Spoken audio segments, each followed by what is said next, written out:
Bonjour Noël, je suis Tilane et aujourd'hui on va suivre le show Miu Miu en direct de chez moi. Elle n'avait que 6 ans lorsqu'on l'a proclamée la plus belle petite fille du monde. Son regard d'un bleu surnaturel, ses pommettes parfaites, sa moue sérieuse. Tilane Blondeau n'avait encore rien dit que l'industrie de la mode s'était déjà emparée de son silence. Elle défilait pour Jean-Paul Gaultier avant même d'apprendre à multiplier, posait pour Vogue Enfant avec des talons trop grands pour ses pieds d'enfant. Elle fascinait, elle dérangeait. Car derrière les flashs, une polémique grondait. Pourquoi sexualiser une enfant ?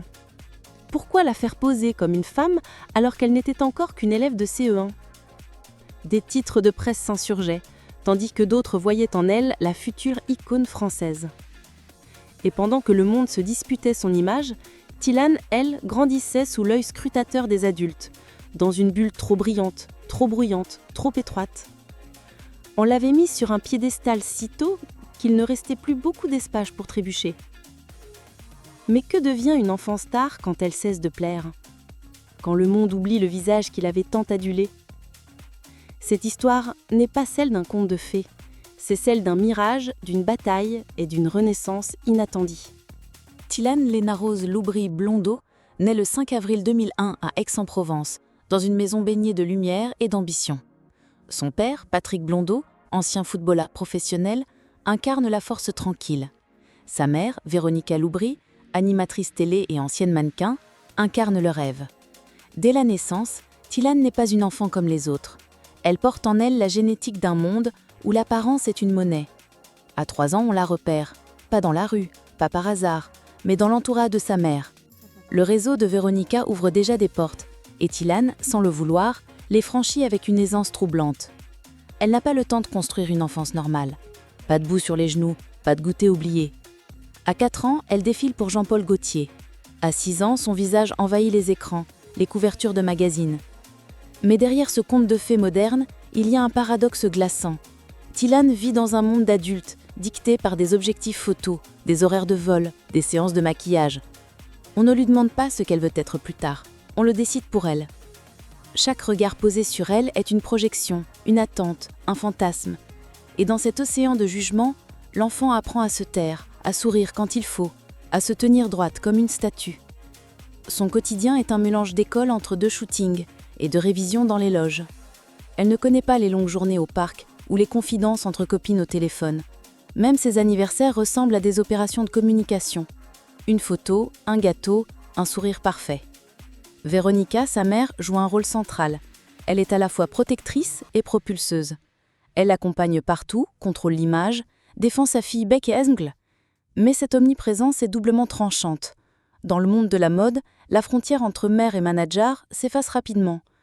Et Tilane, elle, apprend à performer, à incarner une perfection silencieuse. Ce n'est pas qu'elle ne voulait pas de cette vie, c'est qu'elle ne connaissait rien d'autre. Elle aimait poser, elle adorait l'attention. Mais l'attention, chez les enfants, est une drogue douce qui devient toxique en grandissant. On lui a appris à plaire avant de lui apprendre à penser. Et pourtant, dans ce monde réglé comme une campagne de publicité, une fissure apparaît. À l'adolescence, Tilane commence à questionner. Pourquoi suis-je toujours regardée, mais jamais entendue ? Pourquoi dois-je ressembler à une femme alors que je ne suis qu'une fille ? Elle n'en parle pas tout de suite, mais l'inconfort grandit. Son visage devient plus qu'un atout, une cage. Elle est enfermée dans une image figée alors même que son identité se cherche. C'est dans ce silence-là que Tilane développe une force singulière, une sorte de lucidité précoce, une conscience aiguë des mécanismes qui l'entourent.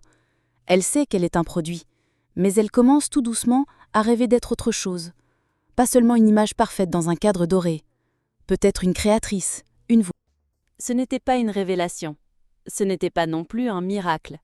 L'entrée de Tilane Blondeau dans le monde de la mode, c'était une suite logique, presque mécanique, d'un engrenage social où le beau attire le beau, où le nom appelle les projecteurs, où une fillette bien née, bien habillée, bien entourée devient mannequin avant même d'avoir compris ce mot. Mais il y eut un jour déclencheur, un matin d'été dans les coulisses d'un défilé local où Véronica Loubry animait un événement caritatif. Un styliste repère Tilane qui s'ennuie dans un coin, en robe blanche, les pieds nus sur le béton. Il la regarde, longuement, trop longuement pour un adulte regardant une enfant. Et il dit à voix basse Elle pourrait être sur un podium aujourd'hui.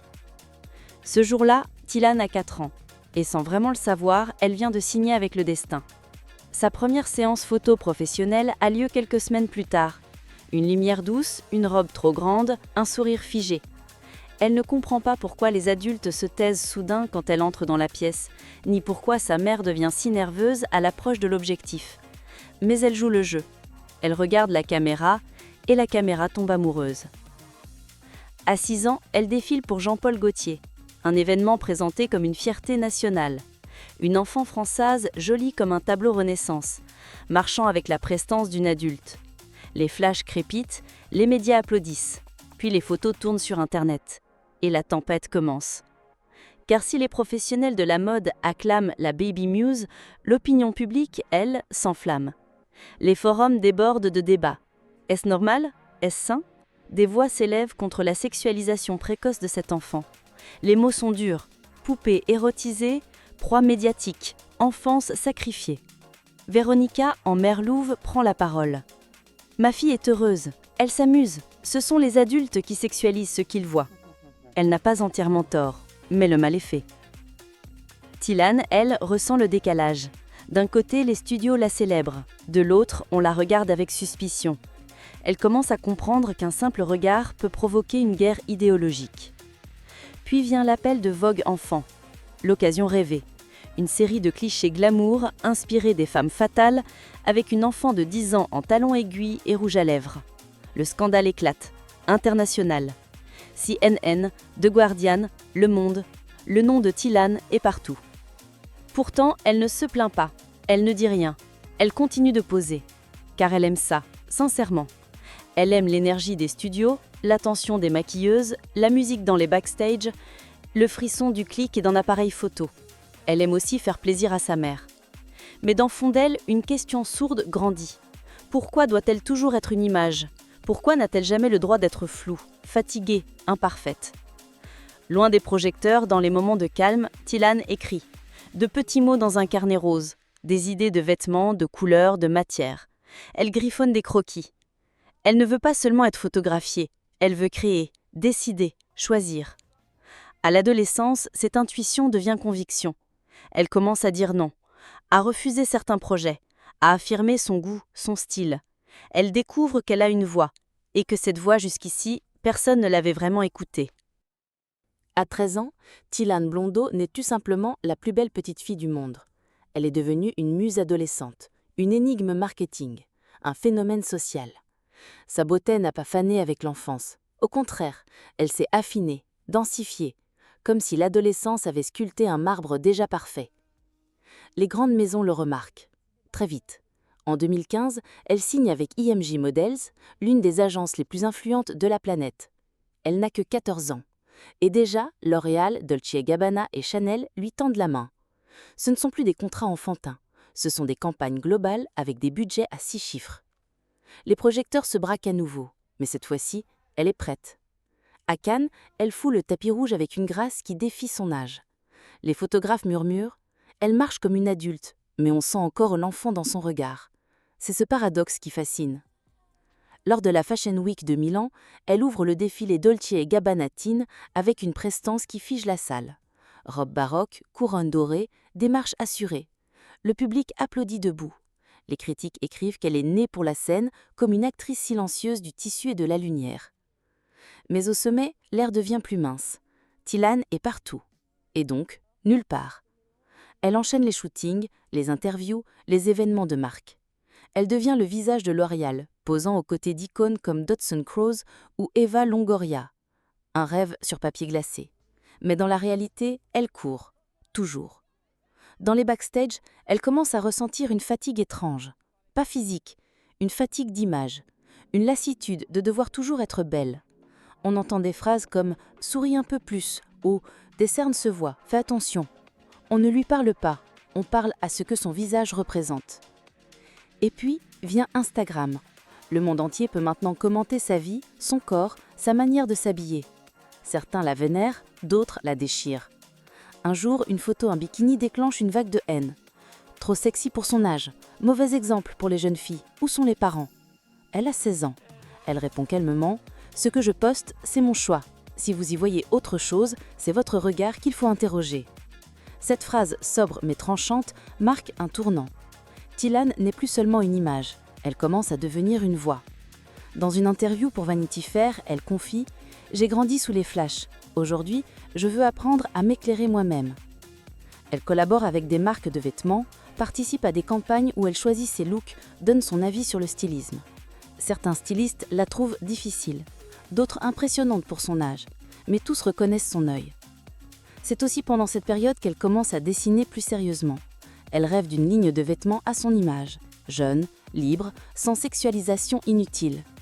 Et pendant que le monde continue de la photographier, elle, en silence, commence à se photographier elle-même. Non pas avec une caméra, mais avec des choix, des refus, des directions artistiques. Elle devient moins visible sur les podiums, plus présente en studio, en réunion, dans la création. Il y a un moment dans la vie de chaque femme où elle choisit de ne plus plaire. Pour Tilan Blondeau, ce moment est arrivé plus tôt que pour la plupart. À 17 ans, alors que le monde continue de la désigner comme une beauté absolue, elle prend ses distances. Moins de défilés, moins de campagnes, plus de silence. Certains pensent qu'elle s'essouffle, mais en réalité, elle prépare autre chose, une reconquête. Celle de son image, de sa voix et surtout de son corps. Depuis l'enfance, tout avait été décidé pour elle. Les poses, les looks, les messages. Même sa sensualité naissante avait été interprétée, projetée, jugée. Elle avait été tour à tour muse, ange, scandale, jamais juste fille. Mais, à l'aube de l'âge adulte, Tilan dit non. Non au shooting où elle se sentait objet, non aux vêtements qu'elle trouvait déplacés, non aux commentaires intrusifs sur sa peau, ses formes, son sourire. Elle ne claque pas la porte. Elle ferme doucement, mais fermement, les fenêtres qu'on ouvrait trop grand sur sa vie. Elle choisit de redevenir maîtresse de son image. C'est dans cette quête de vérité qu'elle fonde sa propre marque de vêtements, Heaven May, un clin d'œil à son deuxième prénom et un manifeste silencieux. La ligne est sobre, épurée, sans artifice, des coupes qui laissent la peau respirer, des matières douces qui n'agressent ni le regard ni la personne qui les porte. Ce n'est pas une révolution stylistique, c'est une déclaration intime. Voici comment je me vois, voici ce que je choisis de montrer. Dans une industrie obsédée par la nouveauté criante, Tilan propose une esthétique du calme. Elle refuse les dictats des tendances éphémères, des corps modifiés, des visages filtrés. Elle ne veut plus séduire, elle veut exprimer. Ses prises de parole publiques deviennent rares, mais toujours percutantes. Lors d'un podcast français sur la mode et la jeunesse, elle déclare « Le problème, ce n'est pas d'être belle, c'est de croire que c'est la seule chose qu'on attend de vous. » Cette phrase circule largement. Elle est reprise, détournée, critiquée, mais elle touche, car derrière cette voix douce se cache une détermination de rock. Tilan refuse aussi certaines collaborations, pourtant lucratives, des marques de lingerie pour adolescentes, des parfums sexualisés, des tenues trop suggestives. Elle explique sobrement « Si je ne le porterais pas moi-même avec confiance, je ne le vendrais pas aux autres. » Les critiques pleuvent, on la traite de diva, de petite fille ingrate envers l'industrie qui l'a faite. Elle sourit. Elle sait ce qu'elle doit à la mode, mais elle sait aussi ce qu'elle a perdu en chemin. Et puis, il y a les réseaux sociaux. Tilan apprend à les apprivoiser autrement. Elle partage moins de selfies, plus de dessins, d'ambiance, de moments sans maquillage. Elle montre la fatigue, les doutes, les journées sans glamour. Elle reçoit des messages d'autres jeunes filles. « Merci de ne pas toujours être parfaite. Tu me donnes envie d'être moi. » C'est peut-être là son véritable défilé, celui qui ne se voit pas dans les magazines, mais dans les reflets d'identité qu'elle aide à libérer.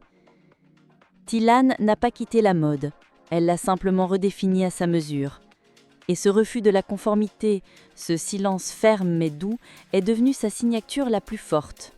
Elle avait appris à se taire, à poser même quand ça tirait dans le dos, à sourire même quand son ventre se contractait, à marcher sur des talons de 10 cm, le visage impassible, pendant que ses ovaires criaient en silence. Pendant des années, Tilan Blondeau a ignoré la douleur. Elle pensait que c'était normal, une gêne passagère, un contretemps de femme. Mais ce n'était pas passager, c'était une alerte, et elle ne l'entendait pas. En 2021, tout s'effondre. Elle est hospitalisée d'urgence. Des douleurs pelviennes insupportables, des vertiges, de la fièvre. Le diagnostic tombe comme un couperet. Kyste ovarien infecté. Complications graves nécessitant une opération immédiate. À l'hôpital, dans une chambre blanche et trop calme, Tilan découvre ce qu'elle n'a jamais eu le droit d'exprimer. La vulnérabilité, l'impuissance, le besoin de ralentir. L'opération est un succès, mais le choc est profond. Elle écrit quelques jours plus tard sur Instagram dans un post discret. « J'ai été opérée d'urgence pour un kyste qui a éclaté. Je souffrais depuis des années sans savoir que c'était grave. Écoutez votre corps, il ne ment jamais. » Ce message touche des milliers de femmes. Les commentaires affluent. Beaucoup se reconnaissent dans cette douleur qu'on minimise, dans ce silence imposé par la société et parfois par soi-même. Mais Tilan ne cherche pas l'apitoiement, elle cherche la vérité. Elle disparaît des radars pendant plusieurs mois. Plus de shooting, plus de red carpet. Elle annule des contrats, décline des invitations prestigieuses. Les médias s'interrogent. Burn-out ? Dépression ? Début de la fin ? Mais non, ce n'est pas une chute. C'est une mue. Elle passe du temps chez elle, à dessiner, à écrire, à marcher seule dans les bois. Elle médite, elle lit. Elle réapprend à vivre avec un corps qui ne performe pas, mais qui existe. Et surtout, elle repense à tout ce qu'elle a traversé. L'enfance surexposée, les commentaires cruels, les photos intrusives, la pression constante d'être parfaite. Elle comprend que la maladie n'est pas arrivée par hasard. C'était un signal. Elle commence à parler plus franchement. Dans des interviews, elle aborde des sujets qu'on évitait jusqu'alors. Le sexisme dans la mode, le manque de suivi médical chez les mannequins, l'invisibilisation de la douleur féminine. Elle ne crie pas, elle n'accuse pas, elle raconte simplement. Mais dans ce récit, il y a une puissance que le glamour n'a jamais pu atteindre. Ses fans découvrent une autre Tilan, moins lisse, plus humaine. Lors d'un live sur Instagram, un abonné lui demande « Est-ce que tu regrettes d'avoir été célèbre si jeune ?» Elle répond, après un long silence « Ce que je regrette, c'est de ne pas avoir su dire non. Mais aujourd'hui, je sais. » Ce non est une libération. Tilan ne revient pas comme une star ressuscitée. Elle revient comme une jeune femme qui a survécu à sa propre image. Elle reprend la gestion de Heaven May avec une approche plus intime. Les nouvelles collections sont accompagnées de textes, de dessins, de messages de bienveillance. Elle organise un pop-up store où elle parle directement avec ses clientes. Pas comme une icône, comme une sœur. Et lorsqu'elle défile à nouveau, très rarement, c'est selon ses conditions. Sans maquillage imposé, sans storytelling forcé. Sa beauté est intacte, mais ce n'est plus ce qu'on remarque en premier. Ce qu'on voit, désormais, c'est une force douce, celle de quelqu'un qui est tombé sans bruit, mais qui s'est relevé avec sens. Aujourd'hui, Tilan Blondeau n'est plus la plus belle petite fille du monde. Elle est une femme qui a refusé d'être figée dans un cliché. Une créatrice qui préfère l'ombre d'un atelier à la lumière des podiums. Une voix douce mais lucide qui parle pour celles qu'on n'écoute pas. Elle n'a pas révolutionné la mode. Elle n'a pas crié pour exister. Elle a simplement dit non au bon moment. Et dans cette époque saturée de visibilité, ce non-là résonne comme un acte de résistance. Son parcours n'est pas celui d'un conte de fées, c'est celui d'un combat silencieux contre l'injonction de plaire. D'une enfant qu'on a photographiée avant qu'elle sache qui elle était, et d'une femme qui, peu à peu, s'est réapproprié son reflet. Son visage, autrefois vendu comme une promesse, est devenu une frontière qu'elle seule peut franchir. Alors, que retiendra-t-on de Tilan Blondeau ? Une beauté précoce, un phénomène médiatique, ou bien le choix rare d'une femme qui a survécu à son mythe ? Peut-être qu'on ne l'a jamais vraiment oubliée. Peut-être qu'on ne l'avait jamais vraiment connue.